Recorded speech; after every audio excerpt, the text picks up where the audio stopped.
Okay, don't do that. Cut. Hey! Welcome back to Because Reading is Sexy. Welcome to episode 3. We are your hosts. I'm Sadie. I'm Catherine.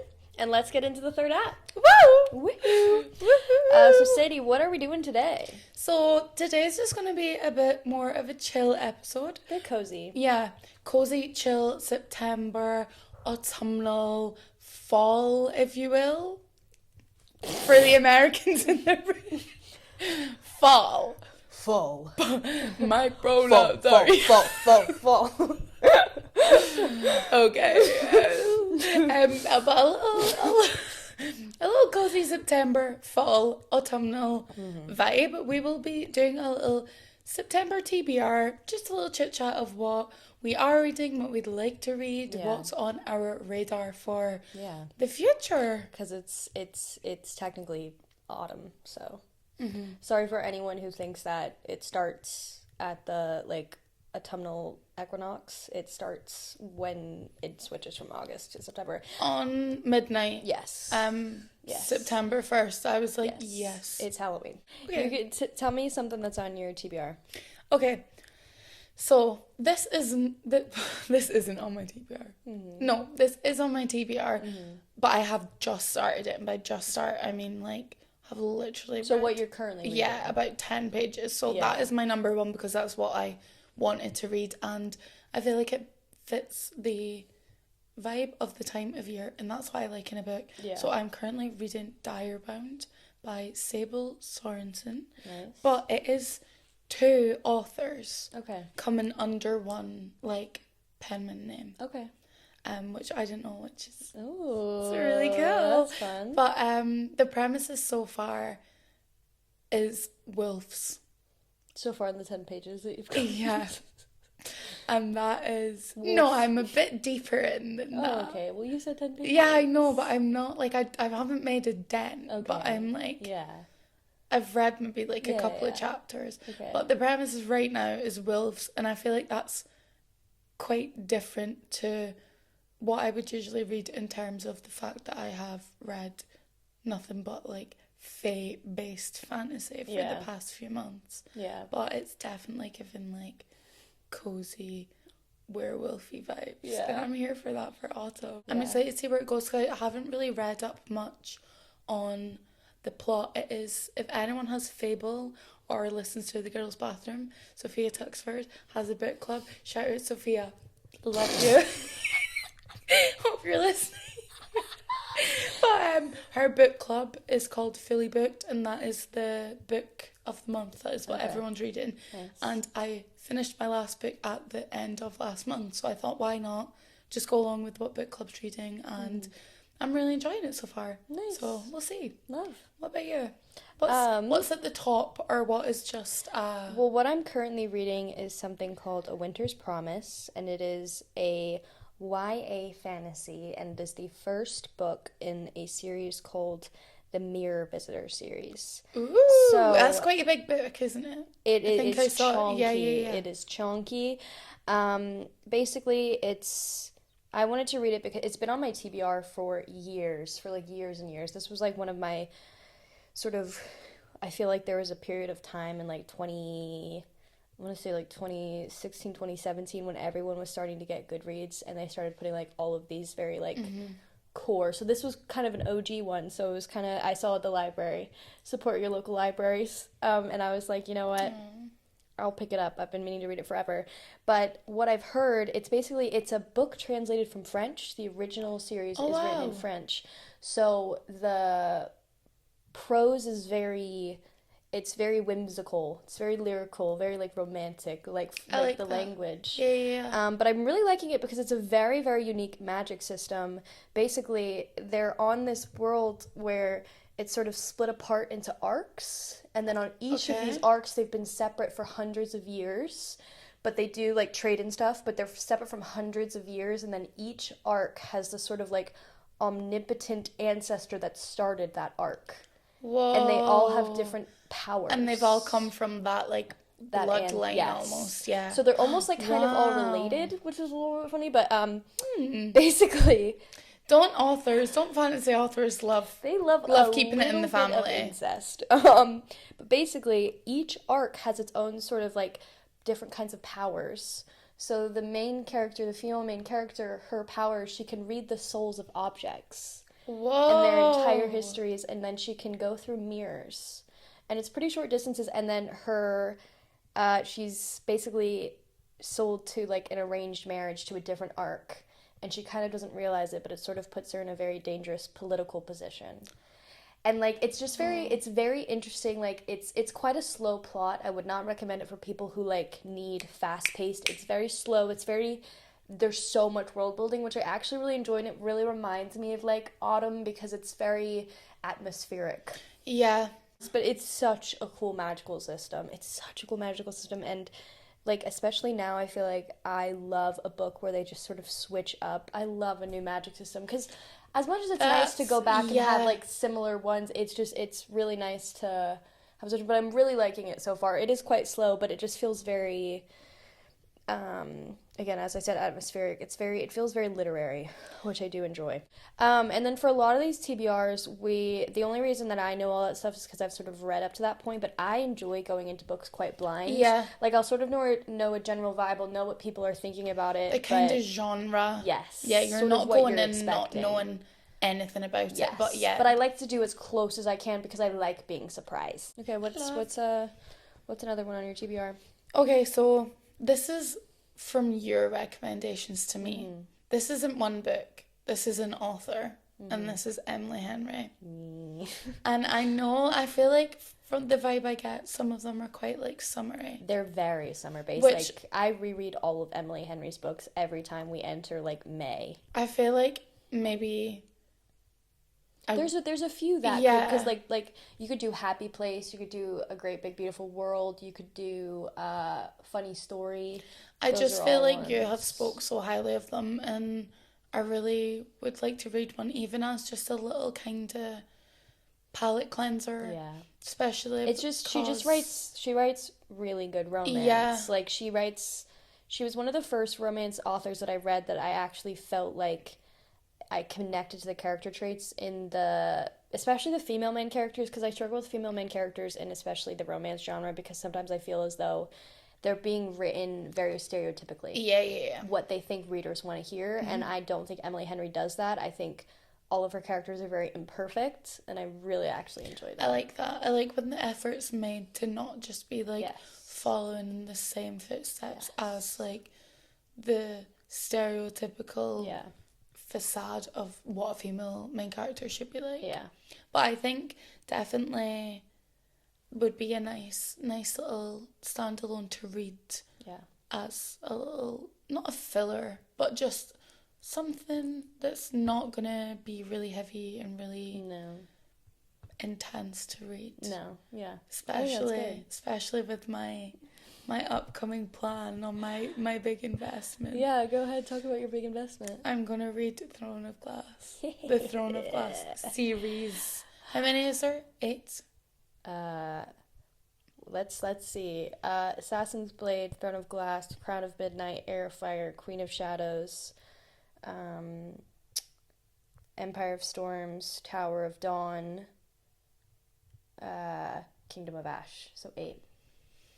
I've been wanting to do it for a while. Yeah. That was the first fantasy series I ever read. I read Fantasy Standalones before that, and I'd actually read ACOTAR before the rest of them came out. So at that point, I had read one Sarah J. Maas book, and I was like, okay, there's these other books that are out, like, I might as well read them. Yeah, same author, might as well just stick to it. And it changed my life. I'm, like, scared, but, like, I'm excited. Yeah. But I know how highly, like, people speak of them, and I'm really excited to be so immersed in a world, because I think that's what I love so much loved about, like, reading ACOTAR, that I was so immersed in it, and I could just go from book to book to book, and I was, like, so in that world. Yeah. And I can't wait to be, like, in that, especially after just reading, like, quite a lot of just standalones, or maybe, like, smaller series. Yeah. So The female main character in that series is my favorite female main character of all time. All time. But I know that this is the type of thing that I'm going to speak about, and then I'm going to start getting TikToks about it. So, like, You gotta be careful. I feel like I've been so... Skip all spoilers, because you don't want to be spoiled. I feel like I've been so careful, because in the back of my head, I knew that I will, like... Because there's so many twists and turns. Yeah. So I knew I was going to read it at some point, one way or another, and I was like, I really, like... I'm set to go in completely blind. Like, I have no idea what to expect. And I'm so excited. And I'm going to live vicariously. Yeah. Because every single fantasy series I read, this is the series that I compare it to. I feel like me and Catherine spoke about this, that I want to do some of my theories, predictions. Yes. What I think, feel, even after I've maybe just read the first book. Yeah. And, like, I've dipped my toes in. Because the funny thing is that the first book, like, compared to the last book, you know nothing. Like, absolutely not even a little bit. Like, not even a tiny bit. You know nothing. But yeah, we're really excited to be reading these books. Well, technically, this is gonna be me reading it and then reporting everything I've read back to you, who has already read it, but then you'll be able to feel what I'm feeling. I'm as actually, because it's been so long. I would have been 12 when I read the first book, so whoa, yeah, exciting. I'm so excited. Okay, back to you. Let's see. Another library book that I got was The Marriage Portrait by Maggie O'Farrell. I believe it is a historical fiction, and it is basically... I'm not sure if anyone's ever heard of the book Hamnet. I don't know why I'm talking to you guys like you're a live audience. Hands up If anyone's ever read that. Anyone out there. Basically, there's this sort of fictional portrait of a duchess, and then... it's sort of exploring her life, I believe. It takes place in Renaissance Italy. And so the vibes should be good. And basically it's sort of about this... I think it's about this sort of sophisticate, this sort of aristocrat being married off and, like, her life. So I'm really excited about it. I read Hamnet by Maggie O'Farrell, and I really, really loved it. I love So you're familiar with the author? Yes, she's fantastic. I loved Hamnet. That was a 5-star read for me. I love historical fiction, and I love, like, when you bring sort of things to life, like when you have, like, artwork that you're making into fiction, or, like, something like that, and you're exploring sort of the backstory to it. That makes it very intriguing to me.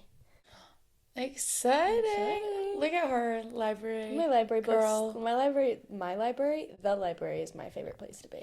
This next one is one that I think you should read too, not because any specific reason, but just because we've read the series. Fearful, the next novella in the Powerless series, has just come out, and it's like Kit's point of view. Okay. I think it maybe just came out like last week, or something. I don't think it's seemingly going to be like it's not a long book. The next book that I want to read is actually a sequel. So the first book in this series is The Heartless Hunter. It's in the Crimson Moth series. I've heard of that. It's called Rebel Witch. And basically the first book was sort of a 2.5-star read for me. It was quite like 2.5 star for me is sort of like run of the mill. It reminds me of sort of like other fantasy books. I didn't have a bad time. I didn't have a great time. But this Rebel Witch has been getting really high reviews, and it's basically a witch and a witch hunter. That's all I'll say, because the sequel, I don't really want to give too many spoilers. But this one is like running about like a 4.5 star, which the 4 one is sort of like just reaching a 4 star, which for me it was not a 4 star. So I'm hoping I do like it more, but it's like I love a rating from you. I love a witch. I love a witchy novel, especially since, you know, I'm trying to embrace those sort of autumnal vibes. But I've been meaning to read that because it's been getting good reviews. Not the witch. No one needs to hear us sing on microphone. Oh, no, it's too close. Sorry. It's too good of quality. What about you? Next. This one is just so, what's the word? Like, so something me. What's the word? A bit of you? Yeah, a bit of me. Yeah. Quintessentially. Yeah. Elsie Silver's new book. Yes, Wildcard. Wildcard next week. Yeah. It comes out the 9th, I think it is. Yeah. And I loved that series. Yeah. The Wild Love series, I've read them all. Yeah. I just really enjoyed them. They're so fluffy and light, and even if they are a bit like more kind of deep, or there's like a bit of a sad plot line, it's never to the point where like I feel physically upset to read it, because I think sometimes when books are really hard hitting, like I have a hard time continuing to read it because I'm just a bit of an emotional person. I'm just a sensitive soul. Sorry, I was just thinking of Throne of Glass. Oh, I'm scared. Anyway, I feel like that, I know... Stop side-eyeing the camera, I'm scared. I know that I'm going to enjoy it because I eat up anything she puts down. Yeah. It's the same kind of structure of book, and you know what? I'm not complaining because I like it. Yeah. And I know this one is apparently an age gap. It's her ex's dad. Pick up Elsie Silver for giving the girls what they want. Yeah. But no, I'm excited to read that. But yeah, very excited. I love Elsie Silver. That was a big bonding moment for us. Because when I first met Catherine and found out she was American... Found out. It was a secret. No, but when you were hired... I've been speaking like this. No, but when you were hired, I was like... I didn't know that you were American. No you know one told them that I was a Yank. No one was like, beware the American. Speak slowly. But the first thing... When I met you is when I was going through my like peak Elsie Silver phase. Yes. And the first thing I was like was, oh my god, like, do you know cowboys? Have you met cowboys? Like, what's it like to live somewhere where there is cowboys? Where cowboys exist? Yeah, and I unicorns. Yeah, literally.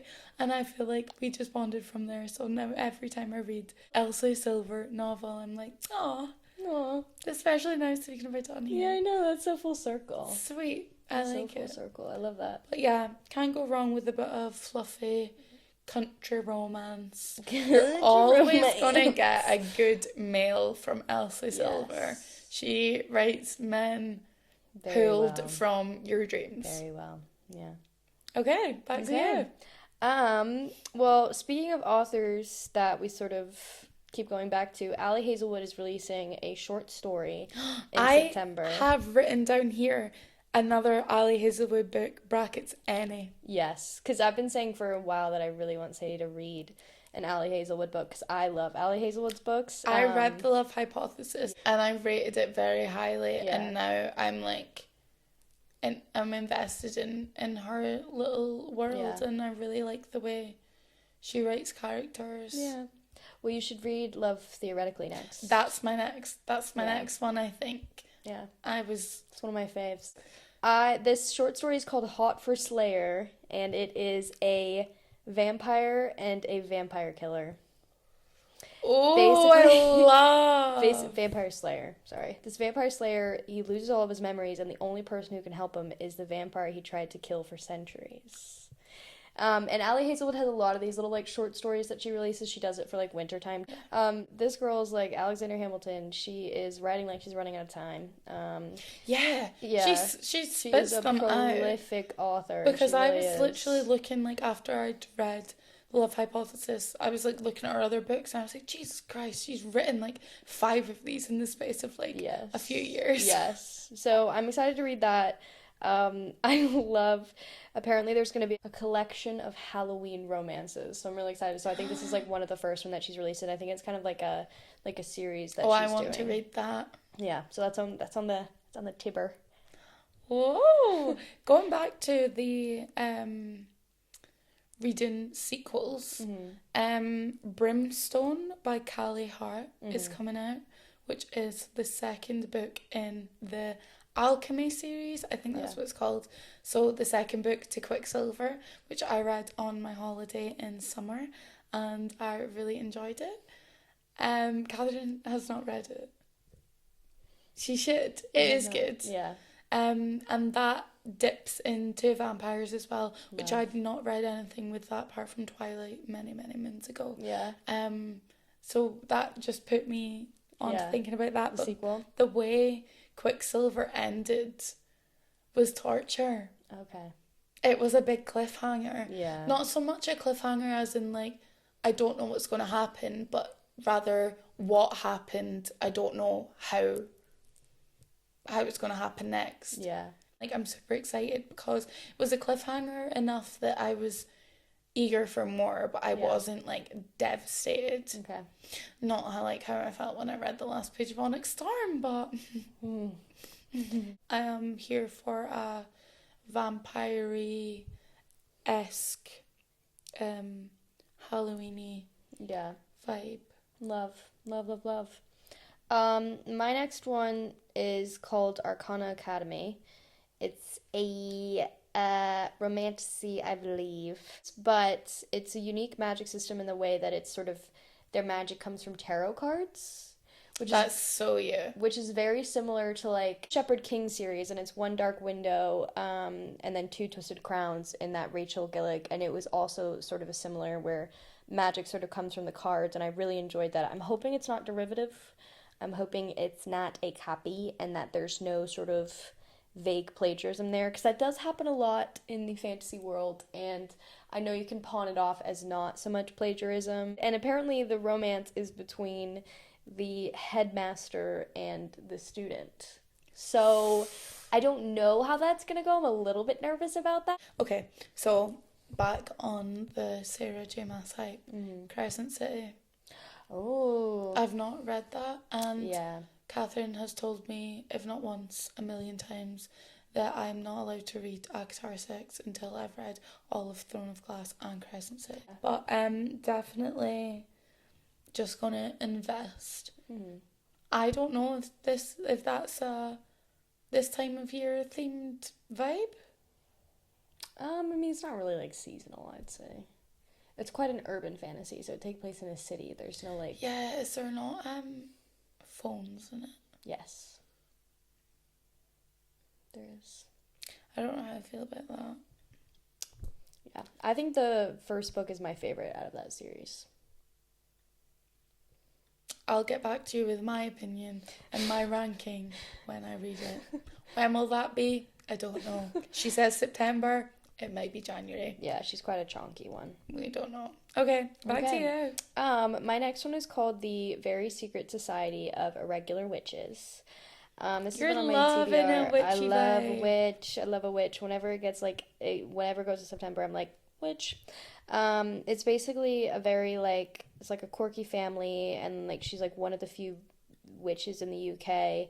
She's got to hide her magic. But then I think there's some sort of house that she goes to, and something happens, and I think there's some sort of romance. Again, I like to go into books blind. I like to be surprised, because generally I feel that descriptions are awesome, but I like them to be really vague and to be like, oh, yeah, I don't know if even if there is a love interest, I don't want to know who's gonna be I don't need to know. But basically it's very found family apparently, which I really love.